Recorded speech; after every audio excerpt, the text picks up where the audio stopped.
Hello दोस्तों, आज के इस वीडियो में बहुत ही इम्पोर्टेंट क्वेश्चन को आपको हल करना बताएंगे जो हर एक एग्जाम में हर बार पूछे जाते हैं। दोस्तों, एक ना एक क्वेश्चन इस प्रकार से आपको हर एक एग्जाम में पूछे जाते हैं। तो बिना देरी के हुए चलिए शुरू करते हैं। जैसे दिया है, दो संख्याओं का योगफल 81 है और उनका अनुपात 4:5 है, तो संख्याएं ज्ञात कीजिए। मतलब वो संख्याएं कौन सी होगी।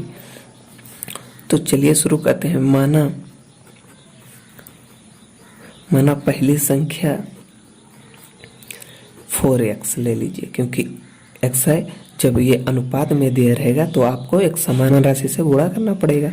तो ये आप ले सकते हैं 4x और दूसरी संख्या है 5x। इस प्रकार से अब दो संख्याओं का योगफल, तो दो संख्या यही है, पहली संख्या दूसरी संख्या, योगफल पूछा है। तो 4x प्लस 5x, दो संख्याओं का योगफल कितना है? 81 है। 81 हो गया।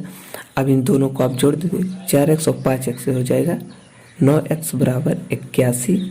तो x बराबर हो जाएगा 81/9, ये कट जाएगा, ये हो जाएगा 9। x का मान इतना आ गया। तो आप यहाँ पर लिख सकते हैं। अब यहाँ लिख दीजिए, पहली संख्या बराबर क्या हो जाएगी? पहली संख्या है 4x की जगह पे आपको रखना है कितना? 9। तो 9 चौक ये हो जाएगा 36। और दूसरी संख्या बराबर हो जाएगी 5 गुणे 9, ये हो जाएगा 45। इस प्रकार से दोस्तों हमारा पहला क्वेश्चन हल हुआ। पूछा था कि दो संख्याओं के योगफल 81 है और उनका अनुपात 4:5 है और उन संख्याएं ज्ञात कीजिए। तो वो संख्याएं 36 और 45 होंगी। तो पहला हो गया दोस्तों। तो चलिए दूसरा देखते हैं। दूसरा दिया है, जिसे देख लीजिए, दो संख्याओं का गुणनफल 120 है और उनके वर्गों का योग 289 है, तो उन संख्याओं का योग होगा। तो ये भी उसी तरह है। माना पहली संख्या x तथा दूसरी संख्या y है। इस प्रकार से मांग सकते, क्योंकि अनुपात दिया होता तो अनुपात रहेगा तो एक ही समान राशि से आपको गुणा करना पड़ता, इसलिए x से सभी में दोनों में, तो 4x प्लस 5x मान लिए थे। लेकिन यहाँ पर दो संख्याओं का गुणनफल है। अब दो संख्या मतलब चाहे जो ये नहीं कि एक समान राशि, दो संख्या मतलब दो तरह का संख्या हो। x ले लीजिए, y ले लीजिए, दो संख्याओं का गुणनफल। तो देखिए, दो संख्याओं का गुणनफल, तो पहली संख्या x, दूसरी संख्या y, इनका गुणनफल 120 है। और उनके वर्गों का योग 289 है। तो उनके वर्गों का योग मतलब जोड़ होता है दोस्तों। तो अब क्या होगा? x प्लस y, ये योग हो गया, और इनके वर्गों का योग, तो वर्ग है, आपको वर्ग कर देना है। उसके बाद योग 289 है। तो x प्लस वाई, अब कहता है उनके वर्गों का योग कहा है, तो आपको जोड़ के इसका स्क्वायर करना है, वर्ग करना है। तो ये हो गया। अब देखिए, x प्लस वाई का होल स्क्वायर, ये सूत्र बन गया दोस्तों।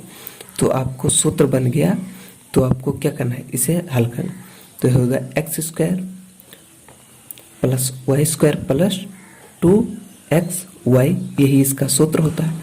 अब इनके वर्गों का योग दिया है इतना, तो ये भी तो इसका वर्ग है, तो इसके वर्ग देखिए x square plus y square, इसके वर्गों का योग है 289। अब यहाँ पर आपको लिख देना है 289 प्लस 2 गुणे लिखिए, क्योंकि xy, देखिए xy का गुणनफल बराबर कितना है? 120। तो xy की जगह पे आपको लिखना है 120। अब x प्लस वाई का होल स्क्वायर बराबर हो गया 289 प्लस 120 को 2 से गुणा करेंगे तो हो जाएगा 240। अब देख लीजिए, x प्लस वाई का होल स्क्वायर बराबर ये हो जाएगा कितना? 200 400 529, 500 हो गया 29, 200 400 और 100 इसमें है 500, तो 500 या 29 हो गया दोस्तों। इस प्रकार से ये हमारा 529 हो गया। अब दोनों तरफ आप लिख सकते हैं, दोनों तरफ वर्गमूल लेने पर, दोनों तरफ वर्गमूल लेने पर या करने पर तो अब इसका वर्गमूल निकालेंगे तो क्या होगा, ये सिर्फ x प्लस वाई बचेगा, क्योंकि ये 2 बार लिखा। इसका जब आप वर्गमूल निकालेंगे तो और छोटा नहीं होगा, तो ये समझो 2x है तो यहाँ x हो जाएगा, वर्गमूल निकालेंगे 2y है तो 1y हो गया। अब ये 529 आपका ये अंडर रूट में हो जाएगा, 529 हो गया। अब मतलब 529 अंडर रूट में हो गया तो इसका आपको क्या निकालना है, वर्गमूल निकालना है। तो वर्गमूल 529 का निकालेंगे तो कितना होगा, तो x प्लस वाई बराबर हो जाएगा दोस्तों, ये हो जाएगा 23। जैसे हम होता है 529, ये हो गया 23। तो हमारा जो संख्या है तो क्या हम पूछे, तो उन संख्याओं का योग, तो उन संख्याओं का मतलब x प्लस वाई उन संख्याओं का योग 23 हो गया। यही हो गया दोस्तों हमारा दूसरा भी आंसर आ गया। तो चलिए दूसरा भी हो गया, अब अगला देखते हैं। इस प्रकार से हमारा ये क्वेश्चन दूसरा भी सॉल्व हो गया आसानी से। तो चलिए तीसरा देखते हैं। दिया है 2 संख्याओं का गुणनफल 1080 है तथा उनका महत्तम समापवर्तक 30 है और उनका लघुत्तम समापवर्त ज्ञात करें। तो ये भी चलिए शुरू करते हैं। जैसे माना पहली संख्या कुछ मान लीजिए a है, a तथा दूसरी संख्या b है, b मान लेते हैं, b है, यही है। अब 2 संख्याओं का गुणनफल तो a गुणे b बराबर 1080 हो गया।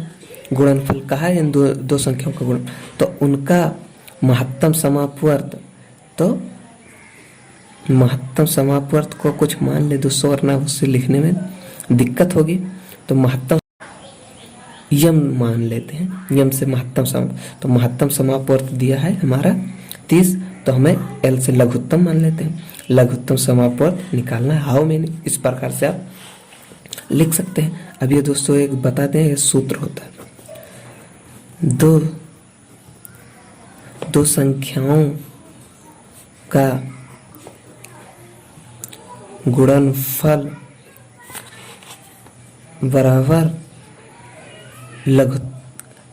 लघुत्तम महत्तम समापवर्त और लघुत्तम समापवर्त, गुणे में होता है लघुत्तम समापवर्त, तो यल गुणे यम होता है। इस प्रकार से आप इसे जान लीजिए। 2 संख्याओं का गुणनफल बराबर होता है लघुत्तम समापवर्त और महत्तम समापवर्तक होता है, यही होता है। तो 2 संख्याओं का गुणनफल यहाँ पर दिया है, 2 संख्याओं का गुणनफल कितना है 1080, और हमें इसमें से क्या महत्तम समापवर्त मालूम है, तो L गुणे महत्तम समापवर्त है 30, तो लघुत्तम समापवर्त L बराबर हो जाएगा 1080, और ये क्या है इसके गुणे में है, इधर आएगा क्या करेगा भाग करेगा, तो ये हो जाएगा 30। 0 0 कैंसिल हुआ, 3 त्रिका 9, 1 इसमें 18 होगा, 3 6 18, ये हो गया 36। ये हो गया दोस्तों हमारा आंसर, लघुत्तम समापवर्त हमारा 36 आ गया। इस प्रकार से हमारा क्वेश्चन हल हो गया दोस्तों। बहुत ही इजी तरीके से मात्र 1 से 2 मिनट में एक क्वेश्चन को आप आसानी से हल कर सकते हैं, कोई दिक्कत वाली बात नहीं है। और ये जो दोस्तों ये सब क्वेश्चन आपको किसी भी एग्जाम में एक ना एक क्वेश्चन हर बार पूछे जाते हैं, जो बहुत ही इम्पोर्टेंट